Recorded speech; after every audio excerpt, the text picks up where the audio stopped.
South Africans living in Algeria, Syria and Kuwait are among those who will cast their ballots in the general elections tomorrow. More than 78,000 South Africans are registered to vote at the over 100 missions worldwide. Let's speak now to the Democratic Alliance Abroad Global Chairperson Ludré Stevens and ANC Head of Elections Mdumiseni Ntuli. Gentlemen, to the both of you, thank you very much for your time. Let me begin with you, Ludré. You are in London, in the United Kingdom. How easy or difficult is it to galvanize support or simply to campaign for your party in faraway lands? So the campaigning part is easy because of the online world that we live in. The voting part is not that easy. So even though there are 206,000 South Africans in the UK, only 24,000 have registered, so 10%, because you can only vote in London. So if you live in Glasgow or Birmingham or Belfast, it is basically impractical for you to come to the UK, to London to vote. And same applies in other places. As in Australia, for example, there are 20,000 plus South Africans in Perth, and 20,000 plus South Africans in Brisbane, and as well as in Sydney and Melbourne. But you can only vote in Canberra, where no one lives. So although reaching people who are passionate overseas is easy, voting is not that easy. Mr. Ntuli, let's get the same question to you. How easy or difficult has it been for the ANC to galvanize support overseas? Well, thanks, Ntuli, and good evening to you, to Ludré, and also the viewers at home. Well, it's a challenging exercise. It's a challenging exercise precisely because as an organization, we have not yet established strong ANC structures outside the Republic of South Africa. We do have comrades who are working very hard in many parts of the world, in particular where there's too many registered voters in London and other countries. The work is continuing, but it's a very challenging exercise because it's unlike here in the country where you know how to proceed in terms of handling your campaign, given our culture, how we approach campaigns and how we reach out to the areas where you've got the dominance of our people. In the international space, a great deal of work has largely been depending on the virtual engagement, which are between us and comrades who are abroad, but also between and among themselves, as they galvanize the support to be ready to go out and vote. Yeah. Mr. Stevens, let's come to you. Mr. Ntuli complains about structures of the ANC that don't necessarily exist overseas, and so those are difficult to sort of set up. For the DA, is that the same experience? I know we spoke about the actual voting day that becomes problematic, but for the DA, how do you have structures set up abroad? Yes, so the DA took a strategic view on this a few years ago and set up an auxiliary organization called the Democratic Alliance Abroad. So just like we have DA Youth, DA Students Organization, DA Women's Network, we also have the DA Abroad. So the DA Abroad structure exists within the DA's federal constitution. We also serve on FedEx, and we are a direct auxiliary to the organization, because it doesn't matter whether you're a citizen in South Africa or somewhere else. Ultimately, we all pay tax. Most of us pay tax. Most of us want to come home. We all live there, so we are a formal structure overseas. And is that why, therefore, in 2019, if my figures are correct here, the IEC told us then that they had close to 20,000 votes that were cast, and out of that, you, the Democratic Alliance, got 14,800. I think that accounts to just shy of 75% of the vote. Was that indeed your calculations back in 2019? Yes, but I think we have to remember, many people leave the country because of corruption, because of affirmative action, because there's no jobs, because of load shedding. And so obviously they're going to vote for a party that tries to fix that. So I don't think it's because we are organized overseas that we got the most votes. It's because people who leave SA temporarily to go overseas because they have no other choice. It's because they're fleeing these fundamental problems. But the fact that they vote shows that they want to come back and want to be part of the process. So our vote reflects the fact that you left because you had no other choice for jobs and because of load shedding and crime. So yes, we are organized, and obviously we do that specifically. For example, we have 101 party agents who are deploying this weekend to make sure the elections are free and fair. But we are urging all South Africans to vote so we can end this cycle of doom that we are in.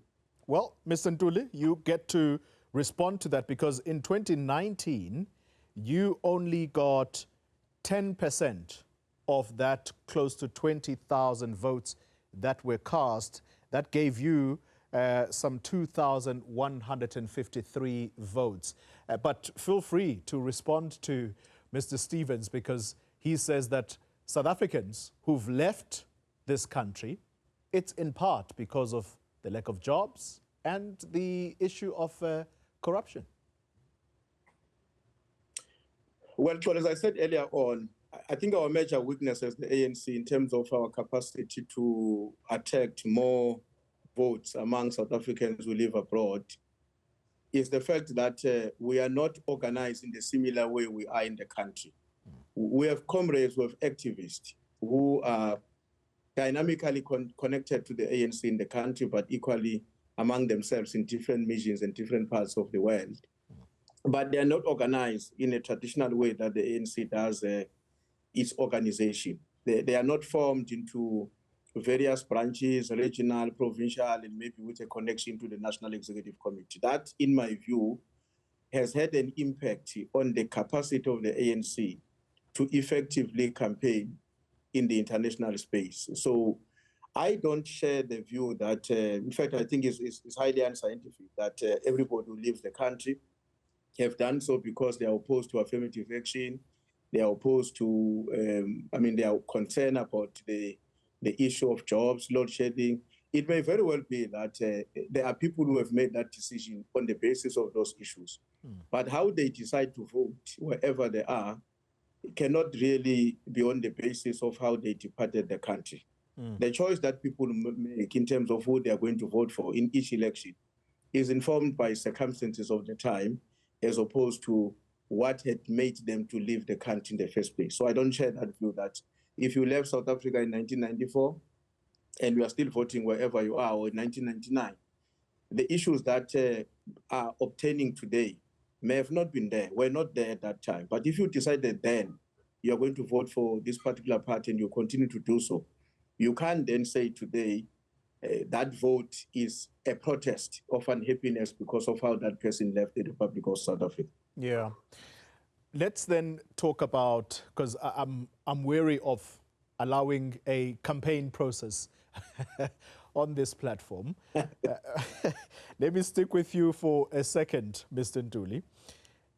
Do you believe, though, fundamentally that South Africans who live abroad, their process of voting is made easy or difficult? And I will extrapolate from what happened recently, the DA fighting that missions, at least in Australia, be expanded because they have previous experience of South Africans who either live in Perth, Sydney or Brisbane, who have to travel long distances for them to get to those voting stations, or at least those missions, because those are actually owned by the International Relations Department. Do you believe that this important task is made easy for South Africans who live overseas?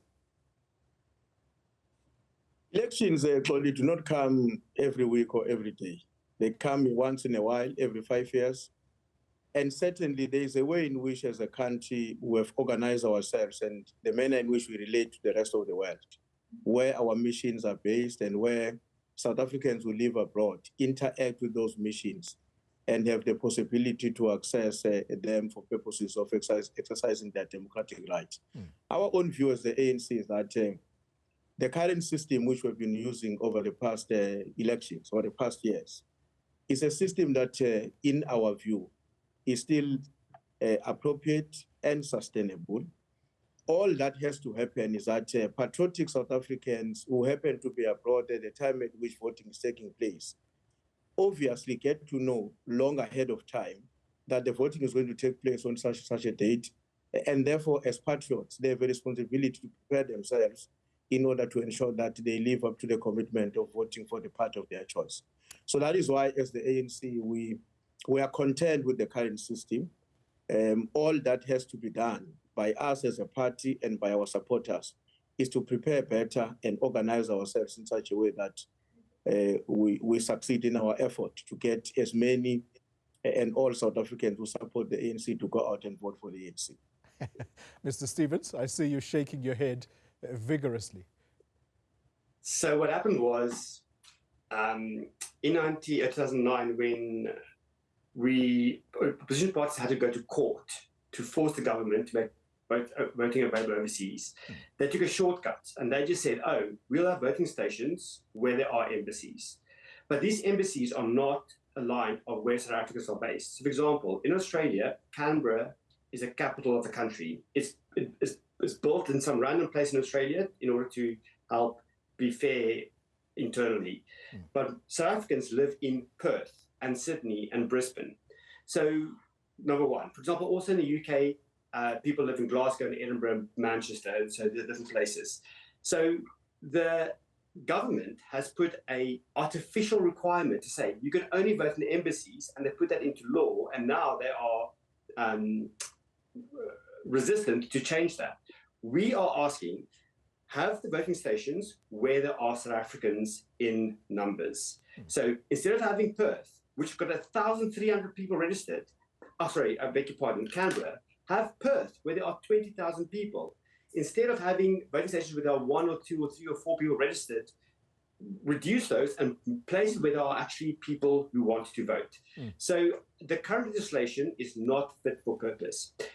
They artificially created this requirement for it to be an embassy. There's nothing that says in law it has to be an embassy. You can vote in a hotel. In fact, Geneva is voting in a hotel, not in an embassy. So we have to go to court. So, for example, we have to go to court to get more voting stations. We had to fight for weekend voting. We had to fight for online registration. We had to fight for this arbitrary requirement to vote with an ID and a passport. And finally, they came to the census and just said an ID. So they are just hurdle upon hurdle upon hurdle put in our way, because obviously the vote overseas is not in favor of the current government and all the drama that they have around them. But would you attribute that to the current government of the day? But I suppose if the IEC is going to say, we don't own the bricks and mortar where South Africans ought to vote,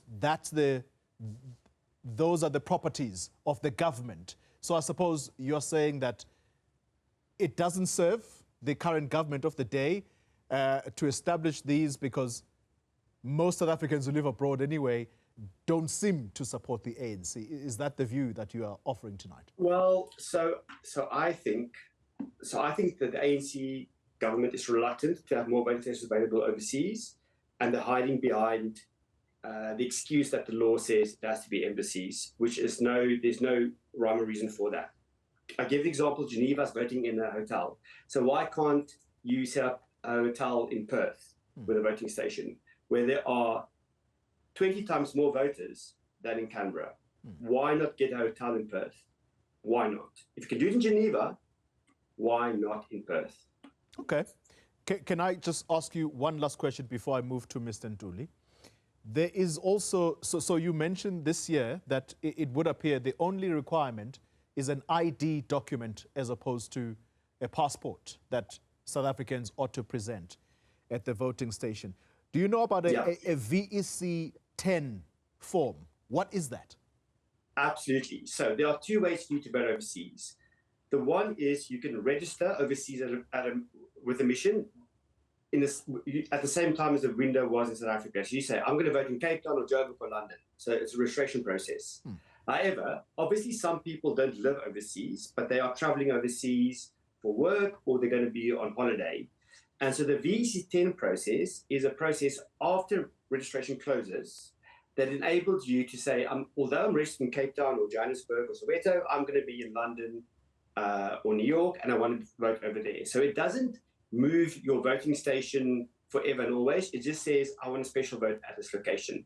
So the VEC 10 window has now closed. About 22,000 people used it to move to request an overseas vote. But so the VEC 10 process is there for people who are temporarily going to be overseas at that time. Mr. Ntuli, how do you respond to the view that says the overseas vote, it would appear generally that it doesn't favor the government of the day, and therefore you don't really care whether people have to travel long distances because you don't gain from them much anyway? No, I mean, I would not speak on behalf of government because obviously I'm not in government. I'm in the African National Congress. Yes, of course, I understand that the question arises in that context because this is an ANC-led government of the people of South Africa. Exactly. But the fundamental issue, Paul, is that we can organize ourselves outside the Republic in almost the same way we are organized in the Republic of South Africa. In the point that I'm making is that in the context of what happens in the country, is that we've got a number of VDs, and many of these VDs were created or designated on the basis of the growing population inside the Republic. Now, if you start setting up a machinery like that somewhere else, outside the Republic of South Africa, I do think that it's not necessarily the kind of intervention that is required. The embassies that we have throughout the world. Can I interrupt you for a second there? But how do you explain the instance that Mr. Stevens refers to where there is a hotel in one of the countries that has been specially set up for South Africans to go and vote? I would imagine that there was a specific reason why that decision was taken. Remember, I said earlier on, I prefaced my response by saying that I don't work in government. Those setups are happening at a level of government. You do have instances even here in the country where, because of certain conditions, a VD on a particular period or at a particular time when we're supposed to be voting is set up somewhere separately from where the structure that we used to vote on is actually located.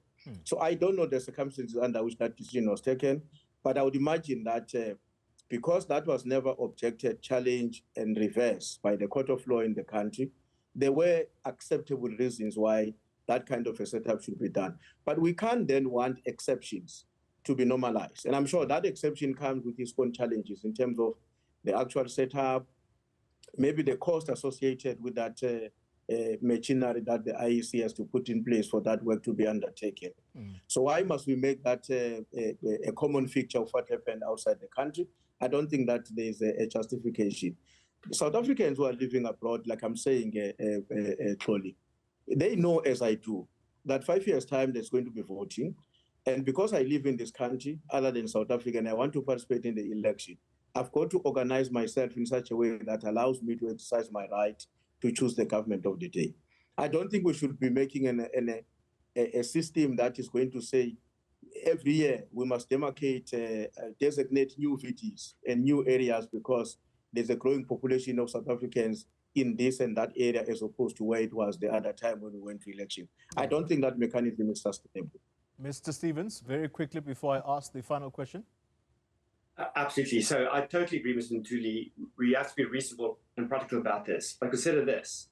In 2019, there were 125 voting stations. We have identified 14 locations that is not served. So the cities in Australia, the other city in New Zealand, 2 cities in the UK, 2 in Europe, and 2 in North America. So we are not saying, give us another 10,000 voting stations. We want 14 where people are being now denied the voting right. By the way, I live in Edinburgh. I have to go to London. So a train ticket for me is 6,000 Rand, and I have to obviously spend the night over here. Yeah. So we can't expect, because now 78,000 people are registered overseas. We can't ask 78,000 people to go spend 6,000 Rand each just for travel. It's not fair. So we're not asking for the moon. We're just saying, let's just be reasonable. And so have voting stations where there are South Africans, not have some arbitrary thing about embassies. Sorry, you said something very interesting there. You're saying in 2019, there were 125 voting stations around the world, okay? Yeah. Right now, the IEC has said there are 111 voting stations around the world. That means this has shrunk. What would the reasoning be? I do not know the reason. However, I've got two theories. The first one is that, so of the 111 voting stations, only 16 have more than 1,000 people. And there are at least 20 or so with 1 or 2 people. So I expect in places where there are no South Africans, but there are embassies, that there were just no registrations. But for example, I know that big places have closed, like for example, Chicago is closed. And that just brings me back to the point.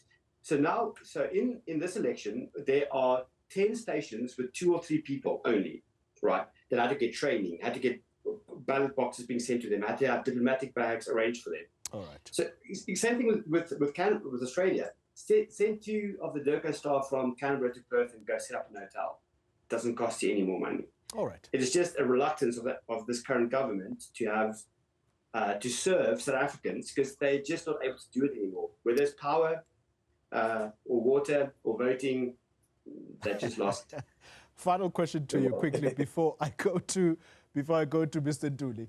So, as you've said, the IEC telling us that this year there are 78,000 registered South Africans living abroad.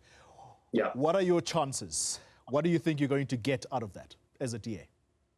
So we don't know. We are giving our everything for this election because this election will make a break. What I can say is this. So 27 million people are arrested in South Africa. Depending on a turnout in SA, it may mean that every 45,000 votes equals 1 MP in Parliament. So we have the potential, if you get rounded up, that we can send 2 MPs to Parliament with the overseas vote, at least 1 vote from the overseas population. And so every single vote overseas counts for us to send a DA MP to Parliament to help us form a stable coalition. So we are just urging everyone to just please come out and vote because we can get 1 seat from overseas. The numbers are there. So we don't know, like it's possible for us to say, but we are just, please everyone come out and vote. Mr. Ntuli, are you just as encouraging of this? Well, just for me to address the contradiction from Mr. Stevens. Yeah. He says on one hand, it will be a problem for the IEC. He imagines that it was a problem for the IEC to have a setup of whatever that needs to be put in place in various parts of the world where there was less participation in terms of our population. But he still insists that there must be, the government and the IEC must increase the voting stations in other parts of the world in order to accommodate, as he says, where there's many voters who are staying there. So I think that on its own is an inherent contradiction in terms of intent and practice.